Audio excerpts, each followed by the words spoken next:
болу шарт емес, епті мықты. Жай ғана бір жақсылық жасау үшін мейірімді болғаның жеткілікті. Әуе толқынында қамыққан жанға қуаныш болған, жабыққан жанға жұбаныш болған мың алғыс.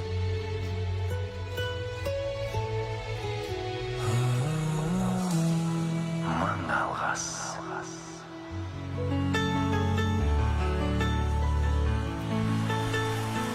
Арма қымбатты радио тыңдаушы, қасиетті жұмадағы дұға тілектеріңіз қабыл болсын. Көмекке мұқтаж кейіпкерлер мен қайырымды азаматтардың арасына алтын көпір болуға дайынбыз. Жарты сағат көлемінде тікелей эфирде қызмет көрсететін микрофон алдында Амангүл Ермекқызы, бағдарламаның дыбысын қадағалайтын Анар Ахметоллақызы, ал қазақ радиоларының YouTube арнасы, Facebook әлеуметтік желісі арқылы бағдарламамыздың видео нұсқасын ұсынып отырған әріптесім Назар Найзабек. Студиямыздың байланыс нөмірін бірден еске салайын: 75-72-75, Нұрсұлтан қаласының коды 8-717-2. WhatsApp желісіне хат жолдаймын десеңіз 8-700-755-33-55 нөмірде өздеріңіз үшін қызмет көрсетіп тұр. Қымбатты радио тыңдаушы, бүгін хабарымызда қатерлі ісікке шалдыққан Айым Думан қызына арнап отырмыз. Қызының жағдайы туралы айтып беру үшін студиямызға кейіпкеріміздің әкесі Думан Жақсылығұлы келіп отыр. Қош келдіңіз. Саламатсыздар ма?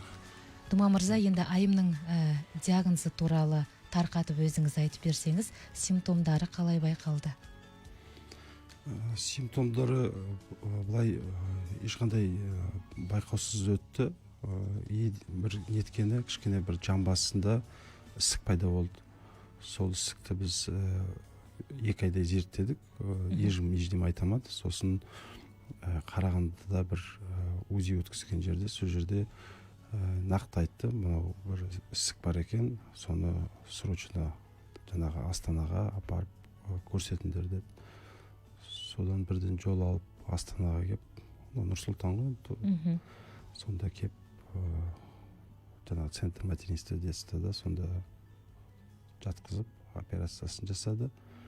2018 жылы 1,5 жасында болған.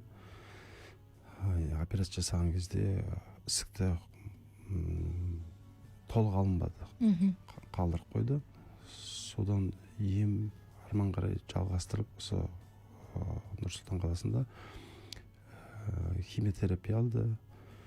4 химиотерапиясын алды. Одан 2 противорецидивный и 20 лучевой дейді ғой, енді томотерапия. Сол 26 толығымен химиотерапия алып шықты. Содан жаңағы несі, ісігі 8 көз құйымшақтың аймағындағы сары уыз қапшығының қатерлі ісігі дейді. Енді бұл айтқанда злокачественная опухоль желточного мешка Крестцово-Копчиковой области дейді. Сондай не қойды.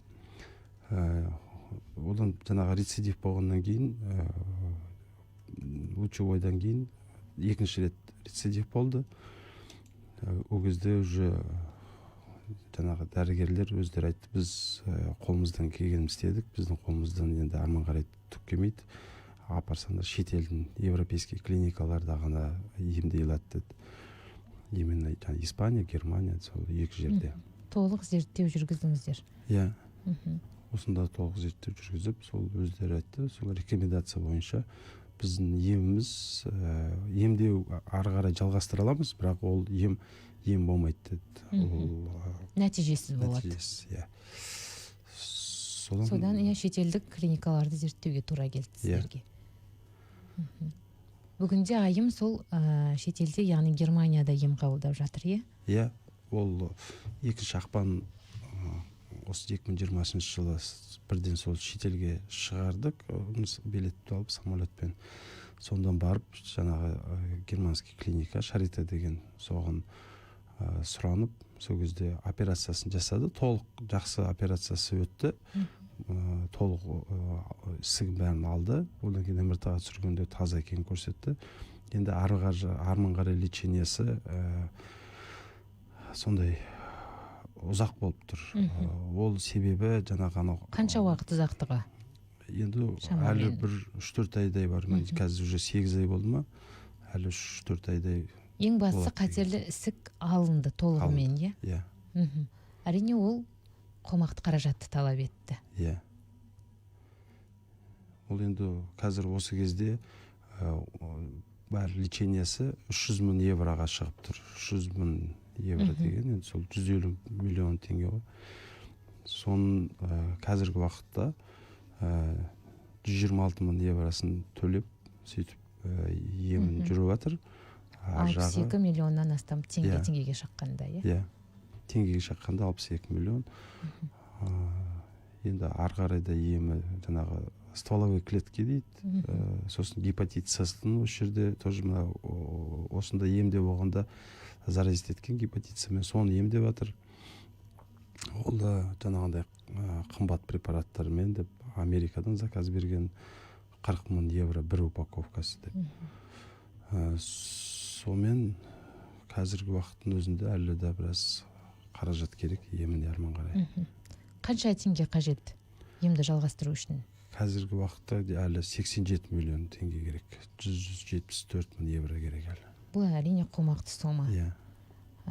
Қарапайым тіршілік кешіп отырған, бір айлықпен күн кешіп отырған отбасына мұндай соманы бірден табу әрине оңай емес. Бірақ сіздер аз уақыттың ішінде 62 миллионды жинап, ең бастысы қатерлі дертті жоюға арналған операция сәтті өткен екен. Енді 62 миллион жиналған кезде 87 миллионды да жинау әрине мүмкін. Оған жұмыла көтерген жүк жеңіл дейді. Көп түкірсе көл деп жатамыз. Ағайын туыс бар, барлығы енді қарайласқан шығар. Иә, оны өзіміздің жинаған қаражатымыз бар. Жаңағы пәтерлеріміз болған, соларды саттық. Енді основной жаңағы көмек қарапайым халықтан болды ғой. Инстаграмға жазды мамасы, сондай өзі әлеуметтік желінің арқасында, иә. Ал әлеуметтік желі қалай аталады аккаунтта айымның? Айтып өтсеңіз, мүмкін біздің тыңдаушыларымыз сол жерден де қосымша ақпар алып, Инстаграм парағында помогите айым деген страницада сондай. Сол айымның еміне қажетті қаражатты жинау үшін ашылған Инстаграм парақшасы, иә? Иә. Ал қымбатты радио тыңдаушы, мінекей айымның жағдайы туралы сіздер қысқаша, аз уақыттың ішінде қысқаша ақпар алып өттіңіздер. 75-72-75 біздің байланыс нөміріміз. Нұрсұлтан қаласының коды 8-717-2. Арнамызға жаңадан қосылсаңыз тағы да айта кетейік. 3 жасар айым есімді кейіпкерге бүгінгі бағдарламамызды арнап отырмыз. Ауыр сынаққа тап келіп, мінекей 2 жылдан астам уақыт болды. Кішкентай балақай күресіп жатыр. Әрине өмірге келе сала мұндай диагнозды көтерудің өзі оңай емес. Әкесі жаңа ғана айтып өтті, қаншама ауыр ем шараларынан өтті. Оның өзі басқа ағзасына да зиян, шынын айтқанда. Солай ғой? Өйткені кері әсерін береді. Бүгінге дейін 26 химиотерапияның өзі кішкентай балаға оңай емес. Оның алдында қатерлі ісікті жоюға арналған Қазақстанда бір операция жасалды және Германияда тағы да 2-ші рет операция жасалып отыр. Қымбатты радио тыңдаушы, жаңа ғана Думан Жақсылықұлы айтып өтті, айымның операциясына, ем шарасына толық шетелдегі 150 миллион теңге көлемінде қаражат қажет болды деп, оның әрине 60 миллионнан астам теңгесін жақындары бар, отбасы жаңа пәтерімізді саттық деп айтып отыр, жинап, ең бастысы сол қатерлі дерттен айығуына себеп болды. Енді әрі қарай құлан таза сауығып ортамызға оралуы үшін айымның 87 миллион теңге қажет.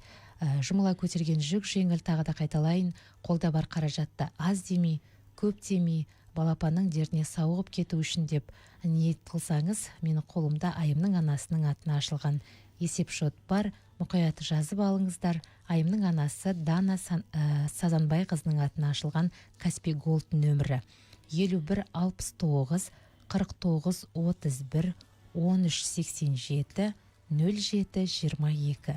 Тағы бір қайталаймын, 5169 4931 1387 0722.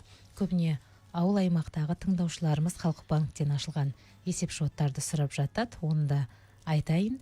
Халық банктен ашылған есеп шот 5522 0433 5018 28 28. Тағы бір қайталаймын. 5522 0433 5018 28 28. ЖСН нөмірі қажет десеңіз 8912 1645 1051. 8912 1645 1051. Асықпай мұқият жазып алам десеңіз 75-72-75 байланыс нөмірі. Нұрсұлтан қаласының коды 8 717 2 тәулік бойы өздеріңізге жауап беруге дайынбыз. Ал WhatsApp желісіне хат жолдасаңыздар да біз кейіпкеріміз туралы толық ақпаратты бағдарлама аяқталған сәтте міндетті түрде жолдаймыз. WhatsApp желісінің нөмірі 8700 755 33 55. Сондай-ақ дәл қазір тікелей эфиріміздің видео нұсқасын Қазақ радиоларының YouTube арнасынан, Facebook әлеуметтік желісінен де тамашалауға мүмкіндіктеріңіз бар. Қазір кезекті әнге берейік, одан кейін сұхбатымызды қайта жалғастырамыз.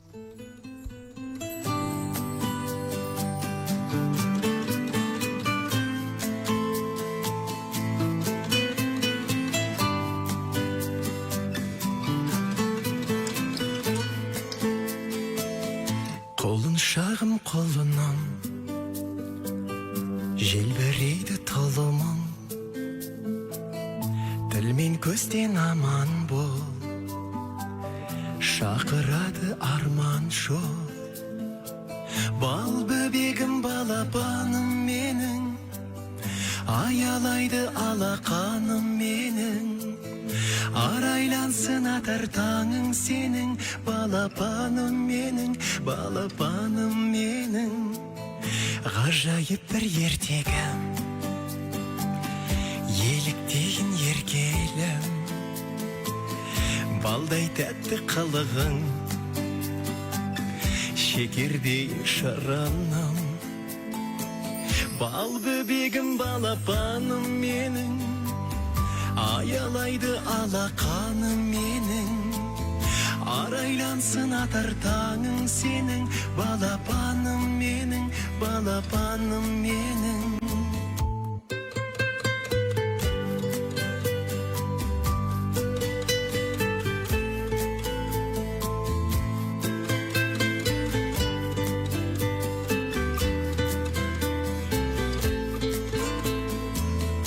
Берекесі бақыттың, шуақ өзі шаттықтың, шаңырақтың сәнісің, әулетімнің әнісің. Бал бөбегім балапаным менің, аялайды алақаным менің, арайлансын атар таңың сенің, балапаным менің, балапаным менің. Бал бөбегім балапаным менің, аялайды алақаным менің, арайлансын атар таңың сенің, балапаным менің, балапаным менің.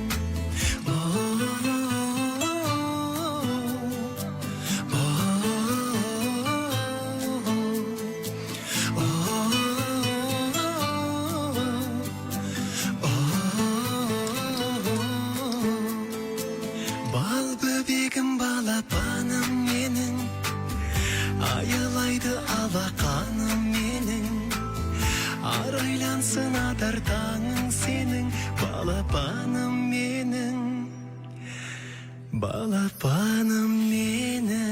Балапаным деп ән шырқаған Нұрлан Әлімжан, қымбат радио тыңдаушы, Қазақ радиосының тікелей әуе толқынында мың алғыс хабарын қайта жалғастырамыз. Бүгінгі біздің бағдарламамыз Айым Думанқызына арналып отыр. Айымның әкесі Думан Жақсылықұлы бүгін біздің студиямызға келіп, қызының жағдайы туралы баяндап беріп отыр. Қымбатты радио тыңдаушы, көмек көрсетемін десеңіздер, студиямыздың байланыс нөмірі 75-72-75, Нұрсұлтан қаласының коды 8 717 2. Сөз жәрдемін арнаймын. қандай да бір көмегім болар десеңіздер мархабат. Кішкентайынан ауыр диагнозбен күресіп келе жатқан балақай күрделі ем шараларынан өтіп жатыр. Бүгінге дейін 26 химиотерапия курсын алған, сәулелі терапиялар бар. Оның ішінде 2018 жылы 7 тамызда қатерлі ісікті жою мақсатында алғашқы операция Қазақстанда жасалады. Бүгінде айым Германияда ем қабылдап жатыр. Оны жалғастыру үшін қазіргі сәтте еміне 87 миллион теңге көлемінде қаржы керек. Әрине, мұндай қаржыны жинау оңай емес, бірақ ата-ана балапан үшін қандай да тәуекелге болса да дайын. Алғашқы емдік курстан өтті деп айтуға болады. Әкесі айтып өтті, күрделі операциядан өтті. Оған әрине 62 миллион теңге көлемінде қаржы жиналып, ең бастысы операция сәтті өтті, бірақ ары қарай балапан қатерлі дерттен құлан таза сауығып кетуі үшін, ортамызға аман есен оралуы үшін тағы да қаржы қажет болғандықтан бүгін Қазақ радиосының студиясына арнайы келіп көптен көмек сұрап отырған жайы бар. Қасиетті жұма, біз сіздерді жақсылық жасауға шақырамыз. Тағы бір мәрте айымның анасы Дана Сазанбайқызының атына ашылған есепшотты айтып өткім келеді. Каспий Голд нөмірі 5169 49 31 1387 0722. Халық банктен ашылған есепшот 5522 04 33 50 18 28 28. Тағы бір қайталаймын, 5522 04 33 50 18 28 28. ЖСН нөмірі қажет десеңіз онда айтайын, 89 12 16 45 10 51. Тұма мырза, енді қарап отырсақ, айым өте күрделі ем шараларын қабылдап жатыр. Әрине оңай емес, басқа да ағзаларына кері әсерін береді дегендей. 2018 жылы тамызда қатерлі дертті жоюға арналған операция өтті. Бұл жерде ісік толық алынбай қалыпты. Негізі әуел баста толық алуы мүмкін деді ме? Әуел баста толық алынғанда ол мынандай агрессивный рост болмар еді дейді. Сол қазіргі шетелдегі жаңағы неміс профессорлар сол қалдық қалып қойғаннан қазір агрессивный рост появился дейді. Сол үшін жаңағы кейінгі обновление стволовых клеток деген сол үшін керек болып отыр дейді. Потому что олсыз ем бағаналы жасушаларды ауыстырады ғой.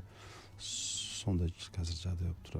Негізі 2018-де толық алынғанда басқаша болар еді. Сол қазір кішкене сондай вопрос болып тұр. Айымның өзімен енді қазір жақсы болды ғой, әлемнің қай қиырында болса да телефон арқылы байланыс жасауға болады. Өзінің көңіл күйі қалай екен, сөйлесіп тұратын шығарсыз? Көңіл күйі енді үйге келгісі келеді, сұрайды, мен қашан үйге қайтамын деп, қашан келесіңдер деп сұрайды. Енді бұлай бауырларын сағынады, ойнайды телефонмен өздері бір-бірімен. Айым тұңғышыңыз бе еді? Жоқ, айым үшінші. Кішісі, кенже қызыңыз? Кішісі. Үлкен дері ересек пе? Ересек 16 жаста, одан кейінгі қызымыз 7 жаста. Сізге қолғанат болуға сіздерге жарап қалған екен. Тұңғыштарыңыз. Қазір жанында анасы. Негізі қай қалада тұрасыздар? Негізі Теміртау қаласында тұрамыз. Қарағанды облысы Теміртау қаласында. Бүгін жұмысыңызды тастап қызыңыз үшін арнайы эфирге келдіңіз. Біз өзіміз келіншегіміз екеумізді әскери қызметкерміз. Өзі енді қалай айтса, жалпы бүкіл жаңағы жұмыс шаруамыз сол әскери қызметті өтіп жатыр. Содан енді бірақ күтпеген жерден осындай қиындық қабырғаңызға батып жүр. Әрине, енді отбасы болғаннан кейін сіз де хабардар шығарсыз. Мүмкін анасы жүкті кезінде дәрігерлер қандай да бір баланың денсаулығында қиындықтар бар екенін айтты ма, әлде туылғаннан кейін байқадыңыздар ма қатерлі дерт бар екенін? Жоқ, ол жүкті болған кезде зерттелгенде еждеме бар деп еждеме айтқан жоқ, бәрі жақсы болды. Туылғаннан кейін де бәрі жақсы болды. Сол 1,5 жасына дейін еждеме ауырып неткен емес, ондай мазалап 1,5 жасында басталды ғой. жаңағы ісік пайда болып одан арман қарай емі. Әрине баланың ауырғанын көруден асқан азап жоқ қой ата-анаға. Иә, дұрыс. Дума мырза, енді көптің алдына шығып шын айтқанда қаржы сұрау да оңай емес, бірақ балаңыз үшін қандай қиындыққа төтеп беруге барсыз, жаныңыз қиналып отырғанын жақсы түсініп отырмын, көріп отырмын көзіммен. Бүгінге дейін енді күш жігеріңізді жұмсап сол 62 миллион теңгені жинадыңыз. Енді қалған қаржы да көптің көмегімен есеп шотқа түседі деген сеніміміз бар. Өзіңізге мың алғыс. Шын айтқанда енді бұл отбасының басына түскен сынақ қой. Осындай сәтте көбіне аналар ғана шырлық қағып, көп есікті қағып жатады. Жасыратыны жоқ, кейде біздің студиямызға көмек сұрап келетін кейіпкерлеріміздің 80-85% аналар. Олардың көбі отбасын жаңағы Асқар тауымыз осы қиындыққа шыдай алмады, баланың ауырғанына шыдай алмады деп орта жолда сынып кетті, бізді тастап кетті деп жатады. Осы орайда өзіңізге алғыс деп отырғанымыз сол, қызыңыз үшін қандай да сынаққа қарамай, қарсы тұрып, мінекей барлығын ақырын жеңіп келе жатырсыздар. Жарыңызға да үлкен қолдау білдіріп, ең бастысы Айым балақай аман есен ортамызға оралсын. Біз соған тілекшіміз. Мінекей жанарыңызға жас алып отырғаныңызды, көңіліңіз толқып отырғанын өте жақсы түсінемін. Біздің тыңдаушыларымызға тағы да айтар сөзіңіз болса, мархабат, сөз кезегін өзіңізге ұсынайын тағы да. Енді біз алдында жиналған ақшаны осындай қарапайым өзіміздің халықтан жиналды көбісі. Сол кісілерге рахмет айтамын. Енді жаңа айтады ғой, көпшілік болса біршілік болады деп, сол арман қарай Айымның емі болып, емін тоқтатпай жинайтын ақшасын беріп, сұраған сон тәуір болып, емізге оралғанын соны тілеймін. Иә, бұйыртса енді ол күнге де жетерміз. Иә, сол бір қуанышты сәтті осы Қазақ радиосының студиясында сүйіншілеп тұрып, Айым балақай өзі келіп бізге өлең тақпағын арнап, сондай күнге жетейік. Сол бір тамаша сәтке жақсылықтан ғана күдер үзбейтін пендеміз ғой. Осы мың алғыстың тарихында да қаншама жан бар. Өйткені біздің Малика есімді бір кейіпкеріміз болған. Оған да осындай қомақты қаражат қажет еді. Жұлынында өте қатерлі дерт болды. Сол балақай айтыпты, қомақты қаржы жиналған кезде, анашым, маған көмек беріп жатқан әрбір жанның есімін жазып алшы, кейін өскенде мен де көмектесемін деп. Қымбатты тыңдаушы, бүгін сіздер Айымға жолдаған әрбір тиын тебен, ол тиын тебен әрине ол балаға үлкен қуаныш сыйлауға сеп болады. Тіпті өміріне сеп деп айтуға болады. Өйткені күрделі ем шарасынан өту үшін 87 миллион теңге қаржы жетпей тұр қазіргі таңда. Көп болып көмектесейік, бүгін қасиетті жұма. Біз сіздерді жақсылық жасауға шақырамыз. Анасы жанын шүберекке түйіп жанында отыр. Әкесі мінекей қабырғасы қайысып, балапаным тезірек жазылып, құшағыма тезірек енсе екен деп көптен көмек сұрап отырған жайы бар. Дума мырзаға барлығымыз бірге демеу болайық. Қазақ радиосын еліміздің түкпір-түкпіріндегі әр азамат тыңдап келе жатқанын біліп отырмыз. Қолда бар қаражатта аз демеңіздер, көп демеңіздер, өйткені теңіздің тамшыдан құралатынын білеміз. Сондықтан қажетті қаражат аз күннің ішінде жинала қалса құба құп, оған сіз себепкер болсаңыз, біз әрине қуаныштымыз. 75-72-75 біздің байланыс нөміріміз, 8700 17-2 Нұрсұлтан қаласының коды екенін жақсы білесіздер. 8-700-755-3355 WhatsApp желісінің нөмірі. Қандай да бір кейіпкерімізге қажетті ақпар қажет болса, біз тәуліктің кез келген сағатында өздеріңізге жауап беруге дайынбыз. Айымның анасы Дана Сазанбай қызының атына ашылған есепшот менің қолымда бар. Арнамызға жаңадан қосылсаңыз, тағы да айта кеткім келеді, қымбатты радио тыңдаушы, бүгінгі бағдарламамыз 8 көз құйымшақ маңайында қатерлі дерт пайда болған Айым Думанқызына арналып отыр. Бүгінге дейін 26 химиотерапия алды, 2 күрделі операциядан өтті. Енді мінекей дертінен құлан таза айығып шығу үшін 87 миллион теңге қаржы керек. Айым бүгінгі таңда анасымен бірге Германияда ем қабылдап жатыр. Отбасының кенжесі, әкесінің өзі еркесі, шынын айтқанда әкесі елжіреп отырғанда, сондықтан әкеге әр бала ыстық қой, бірақ қыз бала тілекші дейді, әкеге жақын дейді. Солай ғой? Иә. Сондықтан қымбат радио тыңдаушы, тағы бір отбасының басындағы мұңды сейілтуге баршамыз бірге себепкер болайық. Айымның анасы Дана Сансыбай қызының атына ашылған есепшот Каспий Голд нөмірі, асықпай қайталаймын, мұқият жазып алыңыздар. 51 69 49 31 13 87 07 22. Тағы бір қайталаймын, 51 69 49 31 13 87 07 22. Халық банктен ашылған есепшотта бар, қажет десеңіз, оны да жазып алып, сол Халық банк арқылы да көмек көрсетуге болады. 55 22 04 33 50 18 28 28. Тағы бір қайталайын, 55 22 04 33 50 18 28 28. ЖСН нөмірі 89 12 16 45 10 51.